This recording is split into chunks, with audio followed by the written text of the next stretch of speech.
첩되고 연결된 위기 속에서 임기를 시작했습니다.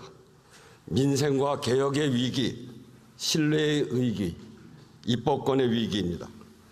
무엇보다 국민의 삶이 위기입니다. 새 정부가 출범하고 2년이 지났는데 국민의 삶은 조금 더 좋아지지 않고 있습니다. 오히려 나빠졌다는 평가가 압도적입니다. 경제적으로도 사회적으로도 정치적으로도 그렇습니다. 바로 이 민생과 개혁의 위기 한복판에서 22대 국회는 임기를 시작합니다. 국민은 국회가 고단한 삶에 기댈 언덕이 되어주기를 원합니다. 국민의 생업을 안정시키는 것이 정치의 근본이고, 그래서 정치는 힘이 약한 사람들의 가장 강한 무기가 되어야 한다고 합니다. 해를 거듭할수록 낮아지는 국회의 신뢰도는 국민이 느끼는 절망감이 얼마나 커지고 있는지 말해줍니다. 국회가, 정치가 내 삶의 문제를 해결해 주지 못한다는 체념과 절망, 이것이 22대 국회가 넘어야 할 신뢰의 위기입니다. 핵심입니다. 지난 21대 국회의 법안 폐기율은 64%에 육박합니다. 역대 어느 때보다 많은 법안이 접수됐지만 입법에 반영된 것은 35%에 그쳤습니다. 대부분 3분의 2 가까이는 심사 절차를 다 마치지도 못했습니다. 여기에 더해 국회 본회의를 통과한 법률안에 대해 대통령이 제2요구권을 행사하는 경우가 14건이 있었습니다. 민주화 이후 역대 정권을 통틀어 가장 많습니다. 앞선 35년 동안 행사된 제2요구권은 16건이었습니다. 입법은 국회의 권한이자 책임입니다. 22대 국회에서도 입법권이 제대로 쓰이지 못하면 신뢰의 위기는 더욱 깊어지고 민생과 개혁의 위기는 임계점을 넘을 것입니다. 존경하는 의원 여러분, 국회는 국민의 뜻을 실현하고 국민의 삶의 보탬이 되어야 합니다. 여기에는 이견이 있을 수 없습니다. 문제는 방법입니다.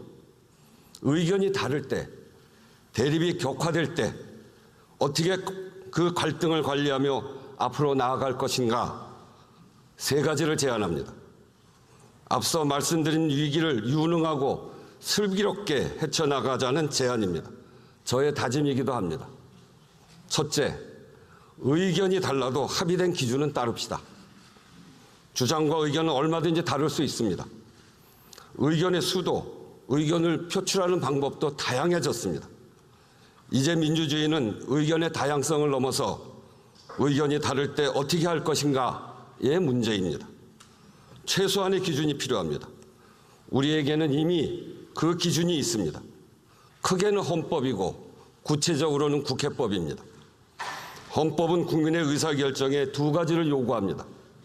하나는 국민주권, 즉 입법, 행정, 사법을 통틀어 국가의 모든 결정은 국민의 의사에 반해서는 안 된다는 사실입니다.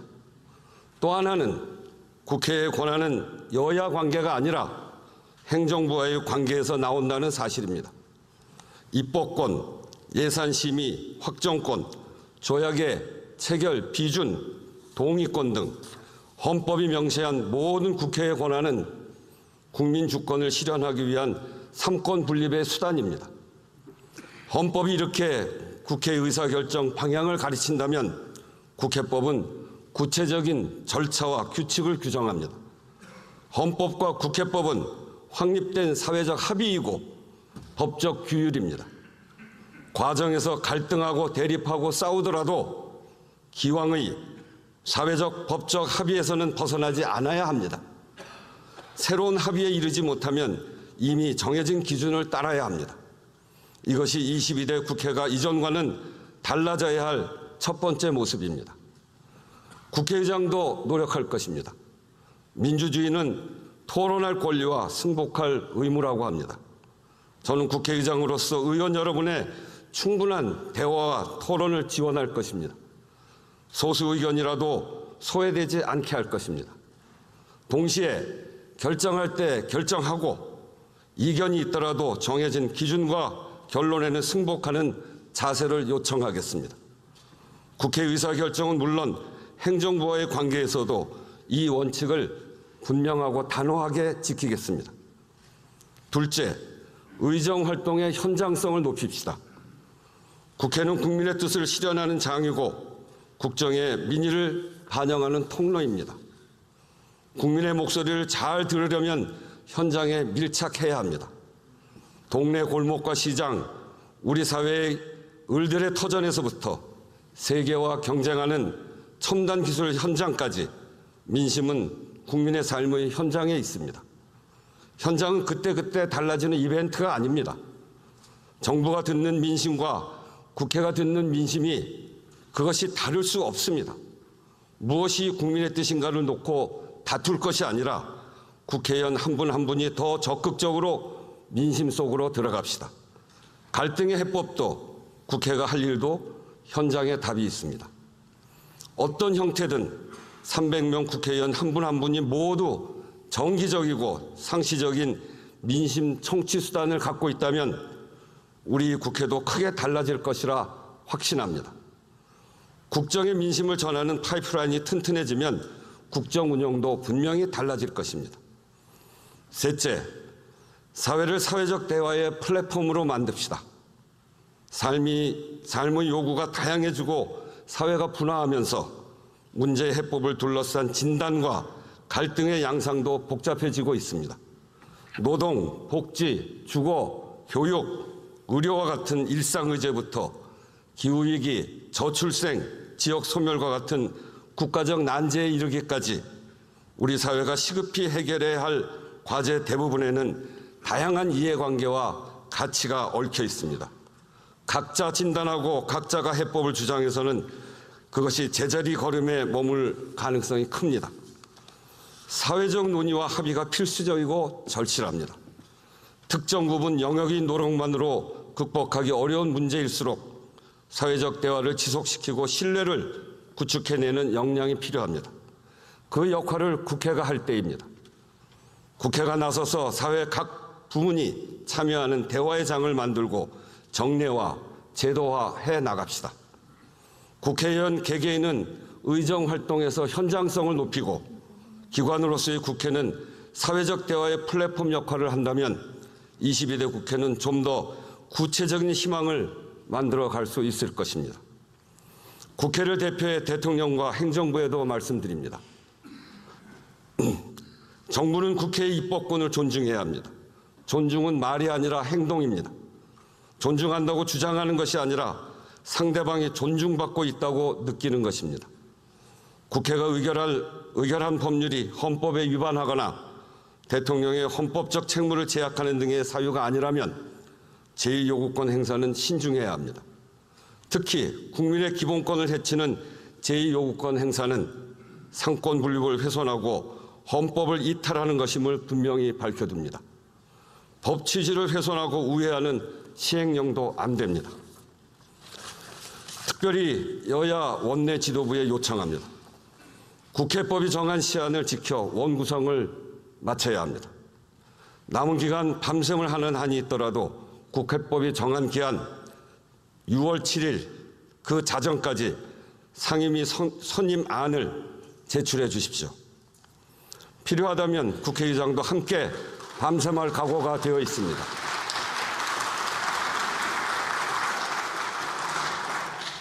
의원님들 특히 지역구를 둔 의원들께서 매일매일 느끼실 겁니다. 동네마다 문 닫는 상점, 텅 빈 가게가 어느 때보다 많습니다. 정말 가슴이 찢어집니다. 아찔한 물가의 장바구니는 또 얼마나 가벼워졌습니까? 점심값과 교통비라도 아끼려는 직장인들의 분투 또 어떻습니까? 말 그대로 민생 대란, 국회가 할 일이 태산입니다. 군사적 긴장이 높아진 한반도 상황도 시급합니다. 개원을 늦춰서도 안 됩니다. 원구성 그야말로 국회가 일할 준비를 하는 것입니다. 준비를 이유로 정작 일할 시간을 까먹는다면 그 준비는 누구를 위한 것이고 무엇을 위해 하는 것입니까? 국민의 물음에 답할 길이 없습니다. 오늘 본회의가 끝나는 대로 교섭단체 대표와 회담하겠습니다. 개원은 국회의 의무이고 국민에 대한 도리입니다. 무슨 일이 있어도 국민에 대한 의무와 도리는 다한다는 결기가 필요합니다. 국민의 관점에서 용기와 결단을 요청합니다. 존경하는 국민 여러분, 의원 여러분, 국회의장은 국회를 대표합니다. 누구의 편도 아닌 국민의 편입니다. 국민의 삶의 현장에서 국민과 손잡는 국회, 제가 바라고 꿈꿔온 국회의 모습입니다. 국민의 삶에 도움이 되고 국민의 권리를 향상하는 일, 현장에서 배우고 현장에서 해법을 찾는 일, 제 개인적으로는 학생 시절부터 평생을 추구해온 삶의 방향이자 가치이기도 합니다. 제가 살아온 시간이 무거운 책임감이라는 사실을 잊지 않을 것입니다. 국민의 삶 가까이 있는 국회, 국민이 기댈 수 있는 국회를 만들기 위해 저는 매일 매순간 최선의 노력을 다할 것입니다. 좌도 우도 아닌 국민 속으로 가야 합니다. 국회 담장을 뛰어넘어 국민 속으로 가야 합니다. 동료 의원님들과 함께 국민 속에서 국민과 손잡는 국회를 만들기 위해 제 모든 것을 바치겠습니다. 감사합니다. 지금부터 중요한 사항을 말씀드리겠습니다. 약 1분만 집중해서 들어주시길 바랍니다. 제가 유튜브 구독자분들을 위해 특별히 준비했습니다. 이슈와 뉴스만 잘 챙겨봐도 충분히 돈을 벌 수 있는 방법이 있다고 말씀드렸는데요. 이 사진을 보시면 어떤 생각들이 드시나요? 단지 이런 뉴스가 있구나라는 생각뿐이라면 잘못 생각하고 계신 겁니다. 그 이유가 무엇이냐면 제가 6월 말 7월 초에 뭐라고 말씀드렸나요? 지금은 바이오에 관심을 가져야 한다라 분명히 계속 말씀을 드리고 투자 쪽으로도 생각을 해봐야 한다고 말씀드렸습니다. 이런 유튜브 영상 썸네일을 많이 보셨을 텐데요. 이런 바이오 관련 이슈가 되었을 때 투자자 또는 부자들은 어떤 생각할까요?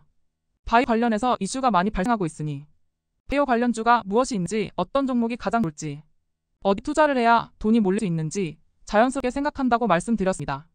그 이유는 바로 이슈가 곧 돈으로 이어지고 그 이슈가 나에게 돈을 벌어준다는 경험적 확신이 있기 때문입니다.